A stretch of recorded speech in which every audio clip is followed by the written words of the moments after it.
Hello friends, hotel ஸ்டைலில் தக்காளி கார சட்னி எப்படி பண்ணுறதுன்றத பார்க்கலாங்க. கடலைப்பருப்பு கொஞ்சம், முழு உளுந்துங்க, கருப்பு உளுந்து அரையாகவும் இருக்கலாம், முழுசாகவும் இருக்கலாம். ஆனால் கருப்பு உளுந்து போட்டுக்கணும்.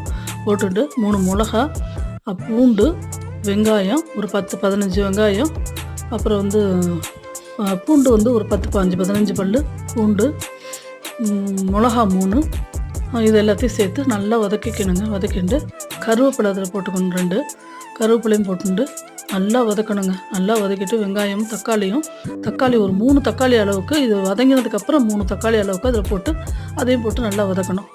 வதக்கி எடுத்துக்கிட்டு நல்லா ஒரு தட்டில் போட்டு நல்லா ஆற விட்டணுங்க. ஆற விட்டு நல்லா ஆறினதுக்கப்புறம் அதில் கொஞ்சம் உப்பு சேர்த்து நல்லா பேஸ்ட் மாதிரி இதில் அரைச்சிடணும். மிக்சியில் அரைச்சி எடுத்து வச்சுட்டு நல்லெண்ணெயில் கடுகு, 2 உளுத்தம்பருப்பு, கருவேப்பிலை, பெருங்காயம் இதை தாளித்து கொட்டினா கமகமன்னு கார சட்னி ரெடிங்க. ஒரு தடவை செஞ்சு பாருங்கள். நன்றி.